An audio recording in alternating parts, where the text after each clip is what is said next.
Welcome back to my channel Walk with Seema Balasubramani. Happy Navratri. This is a special episode on history and holiness of Sydney Shakti Temple located at Old Tungabi in Sydney. Hope you will enjoy this Navratri special episode.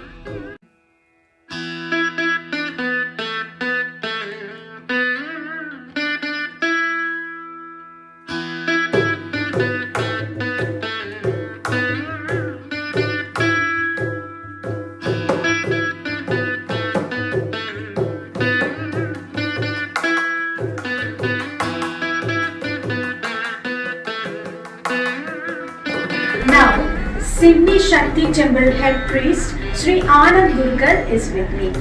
Hi sir. Hello, Vanakkam.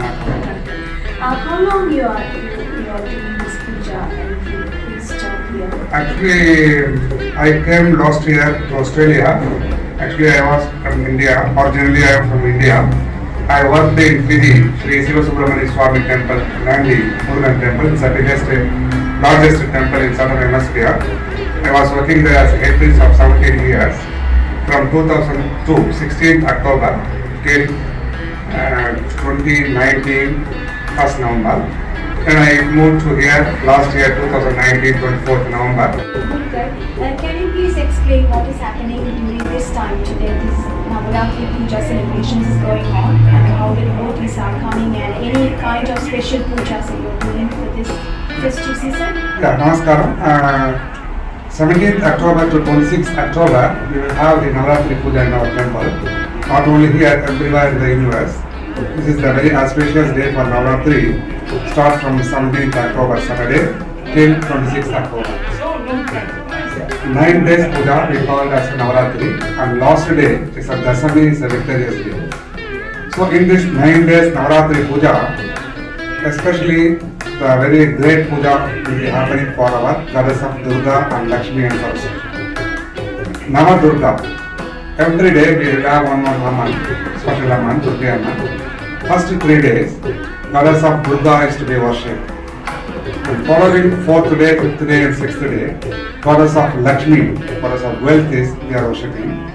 And 7th, 8th and 9th day, goddess of Saraswati, knowledge, we are worshipping in our temple.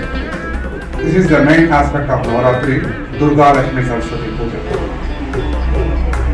Last day, Sabjay Dashami, so we keep here the main 3 kalasha, goddess of Durga, Lakshmi and Saraswati. We do every day puja from the temple side, from the universe, food and everything. And last day, 5th day, we will do a Dasdhanam and we will take out the Shakti from the color and we are doing the Abhishekam to the goddess of Durga, Lakshmi and Saraswati, so that for 9 days we are doing the puja for the Kalasha, it gets power Shakti. And when we are offering the Kalasha water to the respective deities of Durga and Lakshmi and Saraswati, so that the Shakti is transferring from the Kalasham to the respective deities. That's the thing we are doing. And apart from that, here we have set up goddess of Durga, Lakshmi and Saraswati with the main Kalash for Durga, Lakshmi, Saraswati Kalasha. So this is according to our devotees. They want to do Durga Homam, some devotees they want to do Lakshmi Homam, some devotees they want to do Saraswati Homam, some devotees they want to do Archandi Homam. So whatever it is, we are calling here, we will sit here and do the puja for the devotees' benefits. And also it is for the universal. When we are doing the Sankalpam, it is not only with the devotees who are doing the prayer, and also when we are taking the Sankalpam, it is also for the universal safe God. And also we all will know now the world is facing the very major problem, COVID-19. And also we are doing our Sankalpam, Ati Shikrameva Corona Vishatva Nivanata Siddhyartham. It is to get away from the COVID-19 also. We are taking the Sankalpam and we are doing the puja. And every day we do 6, 7, 8 homes. We are happening morning 7 o'clock, 8:30 a.m., 10 o'clock, 11:30, evening 4:30, 6:30 p.m. and 7:30 or 8 p.m. like that. According to the devotees booking also, we are doing more than 7 to 8 events in this temple here, which is the place we are doing the Navadurga Havan and everything. So it is also very auspicious and also very good for the devotees and good for the universal also. So So whatever it is, in front of our goddess of Durga Lakshmi and Saraswati, we are doing our prayer. And number two, this is inside the temple premises. So already the positive vibration is here. So it is very great powerful to the people and also for the users. And temple opens morning every day for this Navaratri. We have extra timing for the temple. Morning 8 a.m. to till 1 p.m. and evening 5:30 p.m. to till 9:30 p.m. The temple is open for the public. So devotees will come according to the COVID-19 rules and regulations. They have to wear the face mask and they have to maintain the 1.5 meter distance and all those things. According with all these COVID-19 terms and conditions, we are maintaining our temple devotees to come and offer their prayers. And it's also good for them, for the families, good things, and especially for the encouragement and wealth and money involvement, and for the kids, for the better education. So all these things we have to pray Goddess Durga Lakshmi Saraswati in this Navaratri time. It's also good for them. So we are used to do all these things. We are doing by the blessings of the Almighty Goddess and Durga. Thank you, sir. Hi, today I have Mr. Muthu Menon, Secretary of Shakti Temple with me. Hello, sir. Namaskar. Namaskaram. I would like to know how this Shakti Temple originated. What is the history behind this Shakti Temple? Can you please tell us? Yes, I can briefly tell you that. Around 1988, majority of the people of Indian origin from island of Fiji, which is about 3 hours away from Australia, many people must have heard about it. They are very religious people and they thought they'll get together and form a committee and try and make a temple here in Australia for praying purposes and community gatherings. So that's how it all started. It started at my house in Walker Mills area and around 1988 and slowly the congregation grew. So we had to hire a hall. So we had to have monthly pujas and get-togethers in a public hall for so many years. And we tried to buy land here and there in all different places. Sometimes we were successful, sometimes we were not. But the location was the main thing. And to our luck, about 8 years ago, we spotted this church, the United Church, which was up for sale.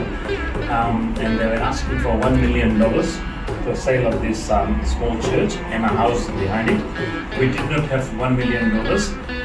But we had some well-wishers, some friends, and the bank gave us some loan, and together we put the money and we started this small temple. Okay, thank you. I heard that this is actually a church before, and how did you move here, and can you share that story with us? Yes, going back to the history of the church, we found that it was built around 1888. And it was built out of the Australian convict bricks. So we have all that in writing in our history. So we were very pleased that the church would sell that to us. Of course, when we bought this place, it was a very, very small shed, 2 sheds, one dining and one where they were actually worshipping with a cross. So we slowly formed this into our congregation and we've greatly taken hold in this Punjabi area. So you're still maintaining that church and Yes, we are interacting. As you will see, the church is right in the front. It's a heritage church built around 1888, and we are not able to dismantle this at all. So this will be a part of our structure of our temple. So we have built the temple in such a way that the church incorporates within our temple. If you look from outside, we will not be able to see the difference. But then, if you look at it again, you'll see the Western culture and our culture all combined in one. And the church is being used currently as a temple. Inside, we have deities where we are praying, and later on, it will become our education center. Hi, Mr. Muthu. This temple is registered as Sydney Shakti Cultural and Educational Center. So, and I also heard that you will return back something to the community as well. Can you explain more about it? Yes, Ashok and Sivaji. Basically, the registration, to start off with the actual registration of the temple and education and cultural center, we had to register in that way. The main reason, however, is truly that we do want to promote our culture, and that is the main reason of buying this place and converting it into a temple, so that we can promote our Hinduism, our Hindu religion, and the gods and goddesses we pray in and we have in common, that we want to pray together. And the education side is that we want to get the seniors and the younger crowd a bit of insight about this country and also about the culture. So since then we have been organizing a lot of things for the seniors to start off with, because they have not much facilities in this country for Indian seniors. So we started doing outings for them, taking out them to like Blue Mountains and places like that, to Canberra. So it was all part of these organizations where we managed to do that. And also we had small computer classes where the government gave us grant and we bought computers. So older people who were not computer savvy, they started learning computer in our country like that. And for cultural purposes, yes, we have started using Tamil classes, Hindi classes, and we are, as soon as once we are up and ready, we want to do small dancing classes and other musical instrument classes as well. So it's all built in already as part of our constitution.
If you like this video, please like, share, comment and subscribe my channel, and also press the bell icon for receiving future notifications.